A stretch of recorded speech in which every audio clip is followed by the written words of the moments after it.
우리가 어제는 계시록 12장 말씀을 함께 살펴보았습니다. 계시록 12장 17절 말씀을 우리 한번 같이 읽어보겠습니다. 용이 여자에게 분노하여 돌아가서 그 여자의 남은 자손 곧 하나님의 계명을 지키며 예수의 증거를 가진 자들과 더불어 싸우려고 바다 모래 위에 있더라. 여러분들, 용은요 마귀를 가리키는 것입니다. 이 마귀가 누구와 더불어서 대적하게 됩니까? 여자와 더불어서 대적하고 싸우게 되는데, 이 여자는 정체가 무엇인가 하면 철장으로 만국을 다스리는 만왕의 왕이신 예수 그리스도를 낳은 여인이에요. 따라서 이 여인은요 구약 교회를 가리키는 것입니다. 용이 교회를 대적하여 싸우다가 하나님의 보호하심 가운데 실패하게 되자 이 용이 누구와 또 싸우게 되는가 하면은 여자의 남은 자손과 더불어 싸우게 됩니다. 여러분들, 여자의 남은 자손은 바로 성도를 가리키는 거예요. 성도는 어떤 사람입니까? 하나님의 계명을 지키는 자, 하나님의 계명을 간직하고 보존하는 자, 심령에 하나님의 말씀이 있는 자, 이것이 바로 성도인 것입니다. 예수의 증거를 가진 것도, 증거는 말씀인 거예요. 예수 그리스도의 증거의 말씀을 가지고 있는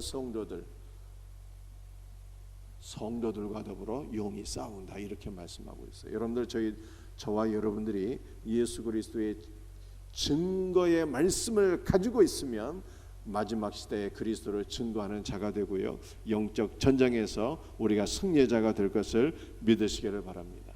여러분들이 제가 지금 무슨 말씀을 하고 있는가 하면은 12장에는 용이 등장합니다. 그런데 13장에는 뭐가 등장하는가 하면은요, 13장 1절 한번 제가 읽어드립니다. 내가 보니 바다에서 한 짐승이 나오는데, 13장에는 바다에서 나온 짐승이 등장해요. 또 11절 말씀을 보게 되면요, 내가 보매 또 다른 짐승이 땅에서 올라오니, 이렇게 말씀하고 있어요. 그래서 13장 말씀을 보게 되면 두 짐승이 나오게 되는데, 하나는 바다에서 나오는 짐승이고 두 번째는 땅에서 올라오는 짐승이에요.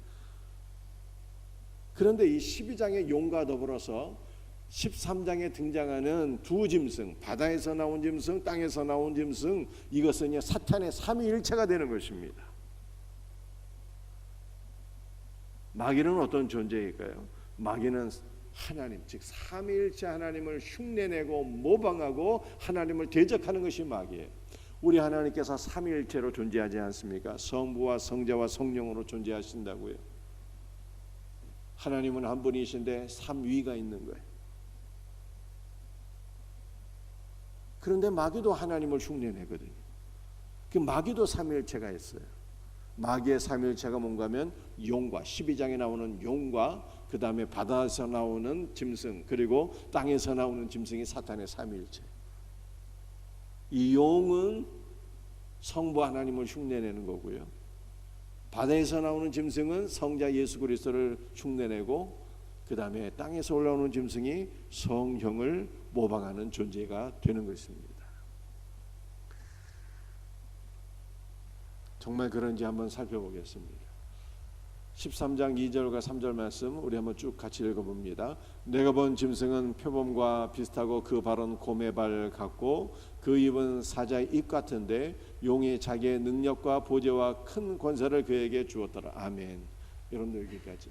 여러분들, 이 13장 2절 말씀은 바다에서 올라온 짐승에 관한 말씀이거든요. 이 바다에서 올라온 짐승이 용에게 무엇을 받게 됩니까? 자기의 능력과 보좌와 큰 권세를 용이 바다에서 나온 짐승에게 주었더라, 이렇게 말씀하고 있습니다. 여러분들, 다니엘서를 보게 되면요, 성자 예수의 그리스도에 관한 말씀이 나와요. 성자 예수 그리스도에서 뭐라고 말씀하고 있는가 하면, 성자 예수께서 하늘 구름을 타시고 이쪽부터 계시니, 즉 성부 하나님께 나아가는데 성부 하나님께서 나라와 권세를 성자 예수께 주었더라, 이렇게 말씀하고 있어요. 성부 하나님께서 성자 예수 그리스도께 나라와 권세와 능력과 모든 것을 다 맡겨주세요. 그래서 성자 예수 그리스도는 하나님 나라의 대권을 받으신 만왕의 왕이 되시고 만주의 주가 되시는 것입니다. 그런데 용이 이것을 흉내내는 거예요. 용은요, 성부 하나님을 흉내내는 존재인데, 용이 바다에서 나온 짐승, 즉 성자 예수 그리스도를 흉내내는 자에게 자신의 보좌와 능력과 권세를 다 주게 됩니다. 바다에서 나온 짐승은요, 성자 예수 그리스도를 흉내내는 거예요. 성자 예수 그리스도에 해당되는 것이죠.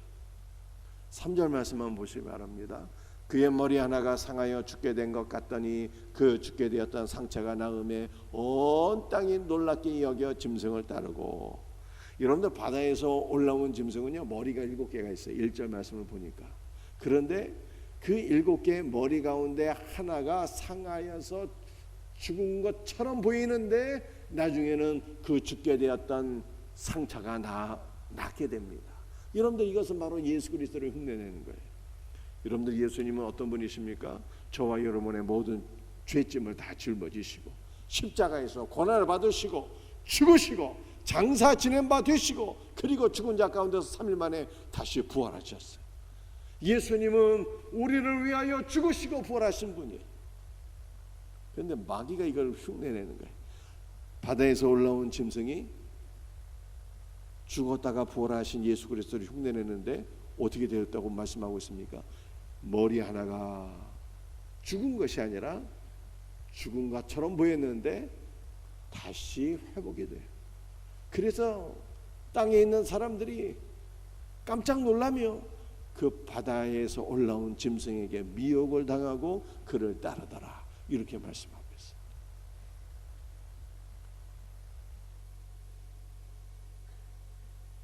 여러분들, 이 바다에서 올라온 짐승은 어떤 사역을 하는 존재일까요? 13장 1절 한번 보시겠습니다.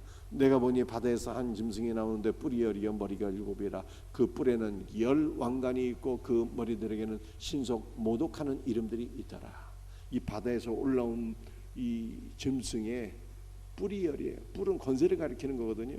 10은 완전 충만이에요. 충만한 권세, 막강한 권세를 가지고 무슨 사역을 하는가 하면은 머리에 신성모독하는 이름이 있다고 그러잖아요. 하나님을 모욕하고 대적하는 이름이 가득한 거예요. 그래서 바다에서 올라온 짐승은 하나님을 모욕하고 대적하는 존재이다. 곧 적그리스도가 되는 거예요. 적그리스도. 적그리스도라고 하는 것은 그리스도를 대적하는 존재라고 하는 뜻입니다. 13장 5절 말씀을 보니까 그 짐승이 과장되고 신성 모독을 말하는 입을 받고 또 42달 동안 일할 권세를 받으니라. 바다에서 올라온 짐승에게 신성 모독을 말하는 입이 있다, 이렇게 말씀하고 있잖아요. 하나님을 모욕하고 대적하는 사역을 한다, 이렇게 다시 한 번 더 강조하고 있는 것입니다. 13장 8절 말씀을 보니까 8절 한번 다 같이 한번 읽어볼까요? 죽임을 당한 어린 양의 생명책에 창세 이후로 이름이 기록되지 못하고 이 땅에 사는 자들은 다 그 짐승에게 경배하리라. 바다에서 올라온 짐승이 머리 하나가 죽게 되었지만 다시 살아나게 돼서 사람들이 깜짝 놀라게 됩니다. 여러분들이 바다에서 올라온 짐승은 적그리스도를 가리키는데 하나님을 모욕하고 대적하게 됩니다. 그래서 땅에 사는 많은 사람들이 이 바다에서 올라온 짐승에게 미혹을 당해서 이 짐승을 경배하게 된다는 거예요. 창세 이후로 생명책에 그 이름이 기록되지 못한 자들이 바다 짐승에게 미혹을 당하고 경배한다, 이렇게 말씀하고 있습니다. 자, 그런데 13장 5절 한번 보세요. 이 바다에서 올라온 짐승이 하나님을 모욕하고 사람들을 미혹하는데 그 하나님을 대적하고 사람들을 미혹하는 기간이 얼마 동안의 기간입니까? 13장 5절 말씀을 보게 되면 42달이에요. 42달. 바다에서 올라온 짐승, 예수 그리스도를 모방하고 흉내낸 이 짐승이요, 적그리스도를 가리키는 것인데 이 적그리스도가 42달 동안 강력한 권세로 하나님을 대적하고 사람을 미혹해서 많은 사람들이 그를 따르게 돼요. 이 42달이 도대체 어느 정도의 기간입니까? 이 42달은요 계시록 12장 6절과 14절과 연결되어 있어요. 그래서 계시록 12장 6절 한번 보시기 바랍니다. 그 여자가 광야로 도망하며 거기서 1260일을 동안 그를 양육하기 위하여 하나님께서 예비하신 곳이 있더라. 여러분들, 여인은 교회를 가리키는 것인데 예수 그리스도를 낳은 이후에 광야로 도망하는데 하나님께서 광야에서 1260일 동안 이 여인을 보호해 주세요. 1260일. 여러분들, 1260일은 어떤 기간일까요? 계시록 12장 14절 말씀을 한번 읽어보겠습니다. 그 여자가 큰 독수리의 두 날개를 받아 광야 자기 곳으로 날아가 거기서 그 뱀의 낯을 피하여 한 때와 두 때와 반 때를 양육받으매. 여러분들, 여자가 광야로 도망할 때 독수리의 큰 날개를 받아서 광야로 날아가는데 하나님께서 용이라고도 하고 뱀이라고도 하는 사탄으로부터 이 여인을 지켜주시는데 한 때와 두 때와 반 때 동안 이 여인이 하나님의 보호를 받으며 양육을 받게 돼요. 그래서 1260일은 한 때와 두 때와 반 때와 같은 날을 가리키는 거예요. 1260일은 한 때와 두 때와 반 때와 같은 기간이에요. 같은 기간. 여러분들, 그것이 무슨 말인가 하면은 한번 잘 들어보시기 바랍니다. 종말에 7년 대환란이 있게 되는데 7년 대환란 가운데 1260일과 한 때와 두 때와 반 때는요 7년 대환란 가운데 전 3년 반을 가리키는 거예요. 전 3년 반. 이 7년 대환란 가운데 전 3년 반은요 비교적 온건한 환란이 있는 기간을 의미하는 것입니다. 그런데 13장 5절의 42달은 어떤 기간일까요? 이것은 7년 대환란 가운데 후 3년 반을 가리키는 거예요. 후 3년 반. 그리고 7년 대환란 가운데 후 3년 반은 전 3년 반보다 더 강력하고 엄청난 박해가 임하는 기간인 것입니다. 그래서 계시록 12장과 13장은요 7년 대환란이 있게 될 것을 말씀을 하고 있는 것입니다. 여러분들, 7년 대환란의 기간은 도대체 언제 있는 것일까요? 이 7년 대환란은 계시록의 모든 말씀이 다 상징으로 이루어졌기 때문에 7년 대환란도 문자적인 7년이 아니라 어떤 상징적인 7년으로 우리가 이해를 해야 되는 것입니다. 그런데 많은 분들이 이 7년 대환란을 언제일까 이렇게 생각을 할 때에 천년 왕국이 있은 이후에 7년 대환란이 있게 될 것을 말씀하고 있는 것입니다. 그렇다면 천년 왕국은 언제 있게 되는 것일까요? 천년 왕국이 언제 있느냐, 이것은 말이죠 학자들마다 의견이 너무 달라요. 그래서 전천년설을 주장하시는 분도 있고 후천년설을 주장하시는 분도 있고 무천년설을 주장하는 분들도 있어요. 굉장히 복잡하고 다양한 견해들이 있죠. 그런데 이것은 시간이 되면은 제가 다음에 이 천년 왕국에 대해서 좀 더 설명할 기회가 있으리라 생각을 합니다. 그런데 한 가지만 딱 말씀을 드리게 되면 여러분들, 우리 합동교단에 또 보수적인 교단에서 가지고 있는 신학적 견해는요 무천년설이라는 것입니다. 무천년설. 이 무천년이라고 하는 것은 천년 왕국이 언제인가를 말씀하고 있는 것인데 이것은 바로 신약교회, 복음이 증가되고 교회가 세워지고 하나님의 은혜와 평강이 넘치는 신약교회가 바로 천년 왕국이라는 거예요. 지금이 천년 왕국이라는 거예요. 그래서 신약교회의 시간이 지나게 되면 7년 대환란이 임하게 되고 이 7년 대환란은 두 개로 나눠지게 되는데 하나는 전 3년 반 그리고 두 번째는 후 3년 반이 임하게 되는데 이 7년 대환란이 끝나고 주 예수 그리스도의 재림이 오게 된다라고 하는 것을 성경이 말씀하고 있는 것입니다. 오늘 마지막 말씀이에요. 그렇다면 이 7년 대환란 가운데 누가 승리하게 될까라고 하는 것입니다. 계시록 13장 10절 말씀 함께 말씀을 같이 읽어보도록 하겠습니다. 사로잡힐 자는 사로잡혀 갈 것이요 칼에 죽을 자는 마땅히 칼에 죽을 것이니 성도들의 인내와 믿음이 여기 있느니라. 아멘. 여러분들 이 7년 대환란 가운데 13장은요 후 3년 반이라고 제가 말씀드렸어요. 후 3년 반은 전 3년 반보다 더 강력한 박해가 임하는 기간입니다. 많은 사람들이 사로잡히게 됩니다. 많은 사람들이 칼에 죽게 됩니다. 그런데 이 강력한 후 3년 반의 박해가 임할지라도 승리하는 자들이 있다는 거예요. 누가 승리하게 됩니까? 바로 성도가 승리하게 되는 거예요. 성도가 7년 대환란이 임할지라도 자신의 믿음을 지키며 승리하고 예수 그리스도의 재림을 맞이하게 되는 것입니다. 저와 여러분들이 승리하는 믿음의 사람들이 되기를 주 예수의 이름으로 축복합니다. 그런데 성도는 무엇으로 승리하게 될까요? 무엇으로 우리가 7년 대환란을 이기고 극복하고 예수 그리스도의 재림을 맞이하게 되는 것입니까? 성경은 이렇게 말씀하고 있습니다. 성도들의 인내와 믿음이 여기 있느니라. 인내와 믿음으로 승리하게 된다는 거예요. 그런데 인내라고 하는 것이 무엇일까요? 참고 견디는 것. 우리가 인내를 참을 인자라고 그러잖아요. 참고 견디는 것. 이걸 인내라고 생각하기가 쉬운데 성경에서 인내는 그런 뜻이 아니에요. 인내라고 하는 단어는요 견고히 서다라고 하는 의미가 있습니다.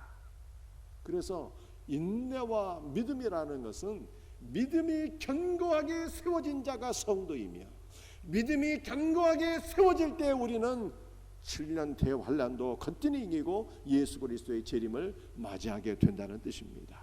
사랑하는 성도들이여, 믿음이 맨날 오락가락하고 흔들리게 되면요 결단코 대환란의 기간을 통과할 수가 없어요. 주님의 재림을 맞이할 자가 될 수가 없습니다.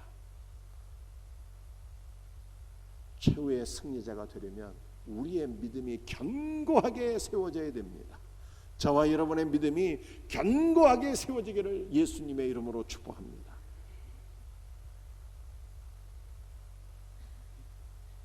바울이 이런 말을 하잖아요. 믿음과 사랑과 소망과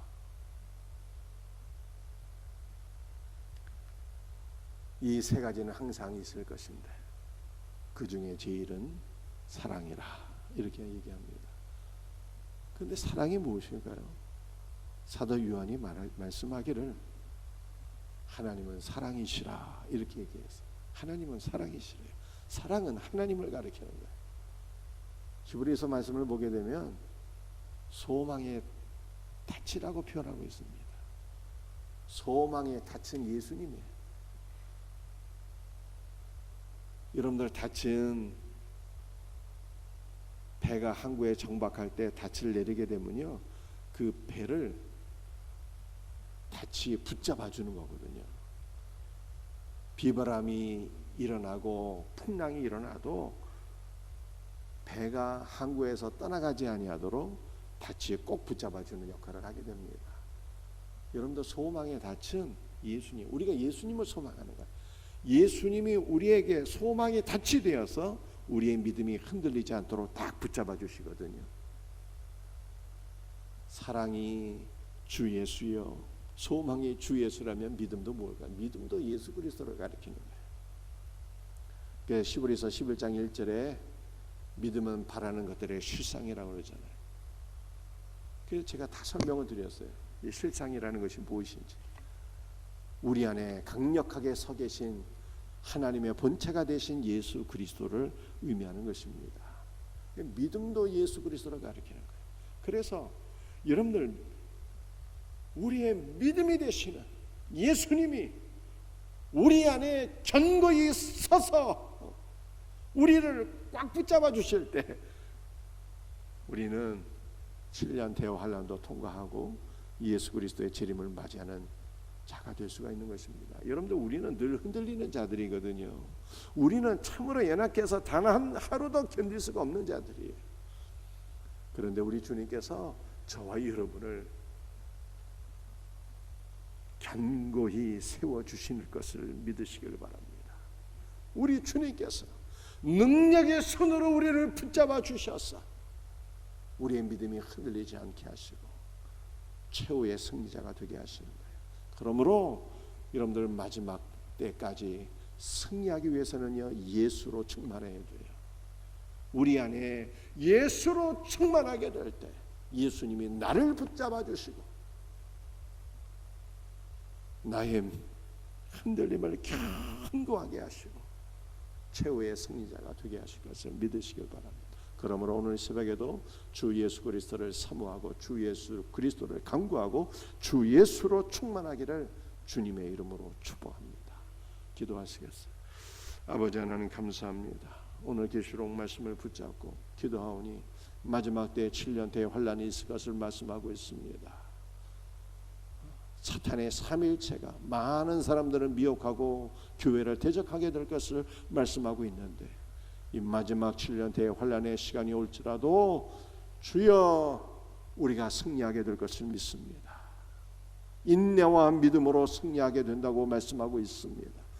우리 안에 예수 그리스도로 충만해서 예수님이 우리의 연약함을 꼭 붙잡아 주셔서 흔들리는 성도 한 명도 없게 하시고 예수 그리스도 안에서 우리 모두의 믿음이 견고하게 세워져서 마지막 그날에 주 예수 그리스도의 재림을 맞이할 수 있는 복된 성도들 되게 하여 주시옵소서.